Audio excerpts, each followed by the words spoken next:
Hey Bowtie Nation, Joseph Hogue here. Thank you for joining us for another Monday Market Update, 9 a.m. Eastern, every Monday morning. Get you ready for the week, stocks to watch, economic news that could guide the markets, and what a difference a week makes. I was worried that my 4150 target on the S&P 500 wouldn't hold when that index broke below it, finally rested at 4115 in that rising rate chaos in October. Last week, the market started to see what I highlighted on the 16th of October, that there would be no more interest rate hikes by the Fed, and that realization would boost stocks back into the green. And with it, the market just had its best week in more than a year, and now investors are back looking for stocks that haven't run up double digits, and I found 7 that are too cheap to ignore. Stick around after that, and we'll do our Monday market update, the stocks to watch, the economic news you need to see. But first, all you out there in the Bowtie Nation know, real estate will always have a special place in my portfolio.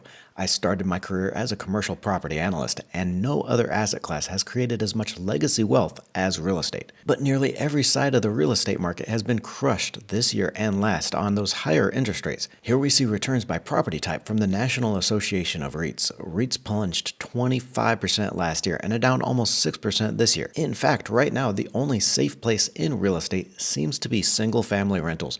Median home prices have dipped a little but are on the way back up and are only down 10% from that peak. With more than half of homeowners locked in on mortgage rates under 4%, nobody is selling their homes, and current mortgage rates around 8% means millions are stuck renting rather than buying. Now, I've owned rental real estate, and I can tell you, if you haven't known the joy of being woken up at 3 a.m. to light the pilot light on someone's water heater, then you haven't known the bliss of managing your own rental properties. For that reason, I'm now investing through the Arrived Homes platform instead. Instead of investing in a fund of properties, you get to invest directly in individual homes. Each investment is a separate LLC, so you have a direct investment in the property. You earn dividend on the rental income paid out every quarter, with dividends from 3 to 8% on rent, and then price appreciation when the property is sold.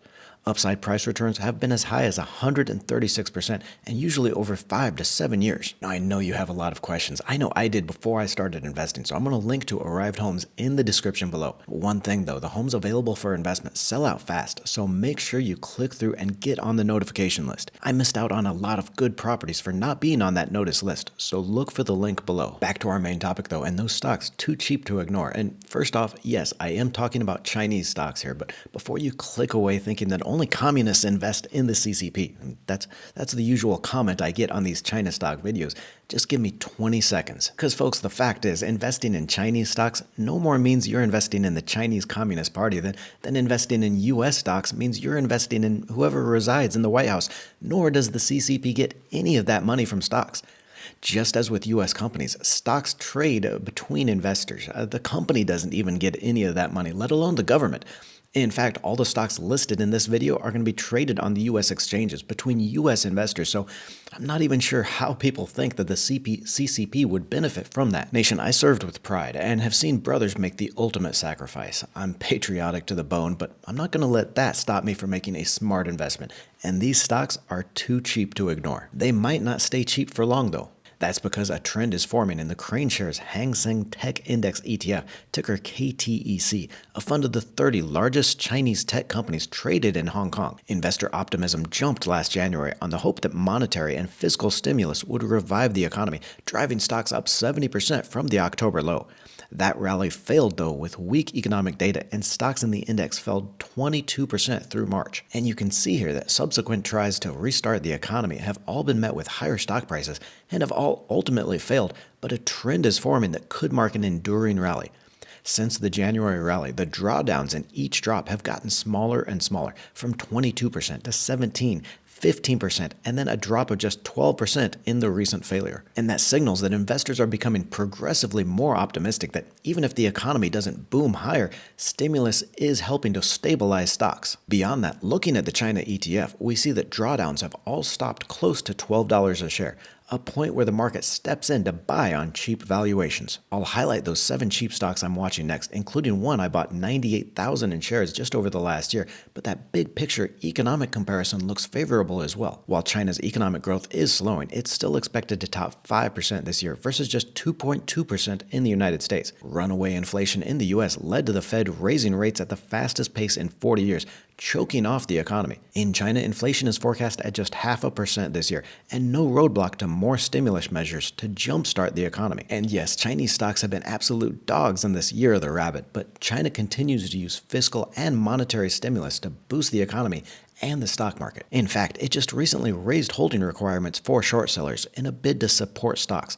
Hedge funds wanting to short stocks must now hold 100% of the transaction value in cash, basically creating a huge cash drag on any returns. All this is going to create a floor of support under stock prices, and against U.S. peers, the valuations are too cheap to ignore in these 7 stocks. First up is Alibaba, ticker BABA, versus Amazon, ticker AMZN. And what I want to do here is compare some of those most popular Chinese stocks with their U.S. peers in the same industry, show you that kind of valuation discount you're getting. Alibaba and Amazon have nearly identical business models and segments. In fact, I've thought many times that Baba was just studying what worked for Amazon and then applying it to the Chinese market. If we go here to the analysis tab to see growth estimates, we can see that Alibaba is expected to grow sales by 8% this year and could beat if the Chinese economy starts growing again. Against this, Amazon is expected to see sales grow by just 4.5% this year. Yet if we look under the statistics for those valuation measures, we see that the stock trades for a price of 2.6 times its revenue, so a price to sales ratio of 2.6 times, versus a valuation of just 1.6 times revenue for Alibaba. Shares of Amazon trade for a 62% premium, even though it's growing slower. Now that said, I do like and own both of these stocks, and the valuations are attractive on both. It's hard to beat Amazon for that long-term buy and hold strategy, and besides just that current valuation upside, I think BABA has some strong catalysts over the near term in that as it breaks up into 6 different companies and 6 different stocks. I have a conservative $120 price target for BABA over the next year, but believe it could go as high as $150 a share. While it doesn't have the iPhone brand behind it, Xiaomi Corporation, ticker XIACF, has overtaken Apple on the global smartphone market with 17% of share. That's versus Apple with its 14% share and Samsung in first with 19% share of the global smartphone market. And against expectations for Apple revenue to fall 8.5% this year, Xiaomi registered 13% revenue growth in the second quarter and is expanding aggressively into international markets. And the valuation gap here is larger than any other on the list, with Apple trading in growth stock territory at 7.3 times revenue versus just 1.4 times for shares of Xiaomi. Now that said, Xiaomi is trading above its historical price to revenue average, so might not be quite as undervalued as others on the list here trading for those discounts to their historical averages. That's one thing you need to always follow, folks, is not necessarily just the price to sales or those price to anything valuations against other companies, but also how a stock is trading against its own historical averages. Internet retailer and online marketplace JD.com, ticker JD here, has seen its shares plunge 58% this year on that weakness in retail. Revenue is expected 2.3% lower this year, but earnings could rise as much as 12% to $2.87 per share on its cost-cutting measures. Given that, the stock is now trading at just 0.3 times its revenue and at a price just 9.4 times this year's expected earnings. Compare that with U.S. peer eBay, also expecting to show sales down 2.3% for the year, but also a 4.6% decline in earnings. Shares of the U.S. marketplace are down just 11% this year and trade for 2.2 times sales, 6.3 times more expensive than JD, and for 10.3 times on a PE ratio. Game makers NetEase, ticker NTES, and Electronic Arts, ticker EA, are both expected to report 3% sales growth this year,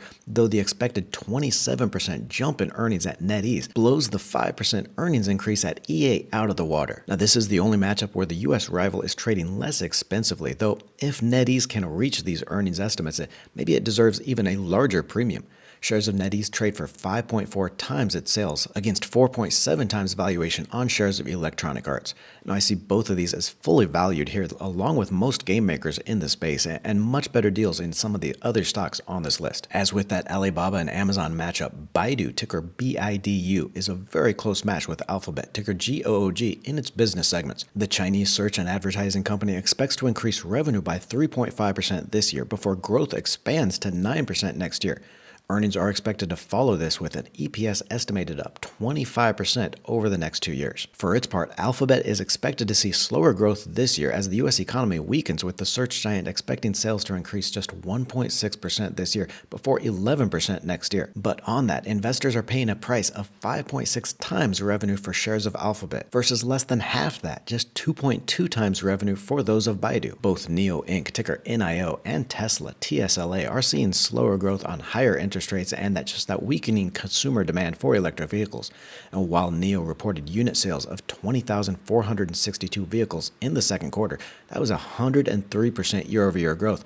Revenue was just 15% higher from the year earlier on just lower prices per vehicle. For its part, Tesla is expected to post just 13% sales growth this year, well under that typical year-over-year jump in sales. And while NIO is a much smaller player in the EV market, it's still posting growth that deserves a higher valuation than this current 2.0 times price to revenue, especially given the 8 times valuation on shares of Tesla. And the comparison of China's Trip.com, ticker TCOM, and TripAdvisor, ticker TRIP, is confusing only because its name and ticker symbols. The valuation difference is much clearer. The Chinese travel site is expected to report 110% revenue growth this year and 17% next as that local market continues its revenge travel after the pandemic lockdowns. While still expected to post respectable growth of 17% this year and 10% next year, TripAdvisor isn't likely to see that same consumer tailwinds, with U.S. consumers feeling that pinch of an economic slowdown. And while the valuation of Trip.com of 3.5 times this year's expected revenue is higher than that of Trip at 1.16 times expected revenue, the Chinese stock's valuation is less than half the average multiple where it traded at over the last year. So you have a much bigger gap between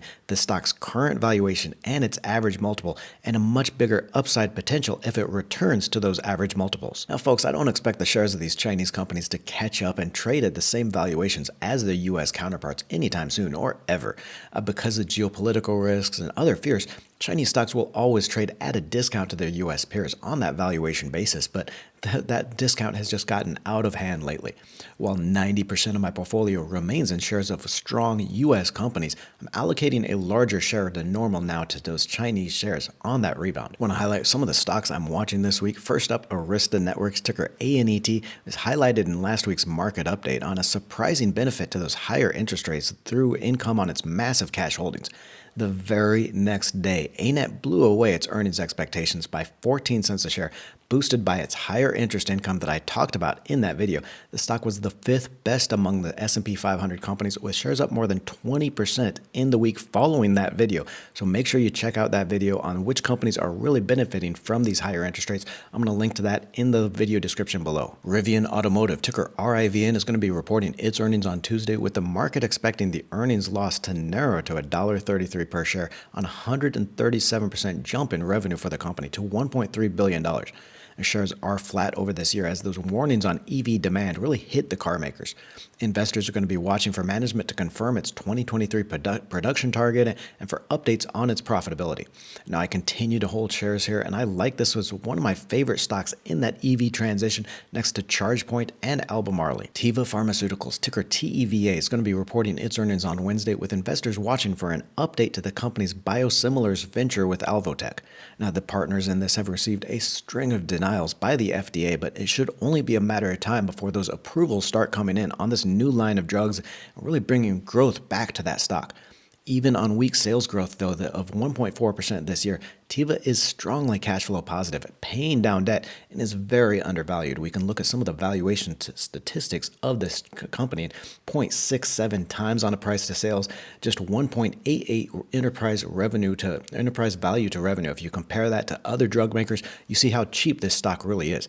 On a target of $12 a share, it's one of the largest in my portfolio. I highlighted this in last week's portfolio review, not only for the potential 30% upside, but on this relative safety against any broad market weakness. Also up this week, AMC Entertainment, ticker AMC, going to be reporting its earnings on Wednesday after the shares have popped 36% from my video October 3rd, highlighting the near-term catalyst for this stock. Management is likely to report a blowout quarter with results from Barbie and Oppenheimer blockbusters, and to surprise on fourth quarter estimates with the sales of the Taylor Swift and the Beyonce concert coming in December. Now that said, as I pointed out in last week's portfolio review and in those videos before that, I sold my position when the stock hit $11.05. It is now back at $10.72, nearing that $11 again last week. The market is likely pricing in a lot of the upside here. Giving you that big picture here with the sectorspiders.com sector trackers, we see over the last 5 days, all 11 stock sectors closed higher last week with impressive returns in those rate-sensitive sectors. Real estate was the best performing sector here, confirming my view that pain in REITs, real estate investment trust, is going to turn into strong returns next year as the Fed gets closer to rate cuts. Stocks in the financial sector also did well, with those lower interest rates reversing some of that pain we saw in March. Several big money investors and institutions came out during the week with really a positive outlook on bank stocks. Looking at the year to date, we see 6 of the 11 stock sectors are still lower for the year, with that rate-sensitive utilities, real estate, and consumer staples still leading to the downside. So if inflation and those other economic news continues to moderate, rate fears are going to continue to come out of this market, and these 3 sectors should do particularly well. See how you can earn 8% dividend on rental properties and up to 136% upside with Arrived Homes, and the link in the description below. Or click on the video to the right for our monthly portfolio review and a first ever Drink With Me video. Don't forget to join the Let's Talk Money community by tapping that subscribe button and clicking the bell notification.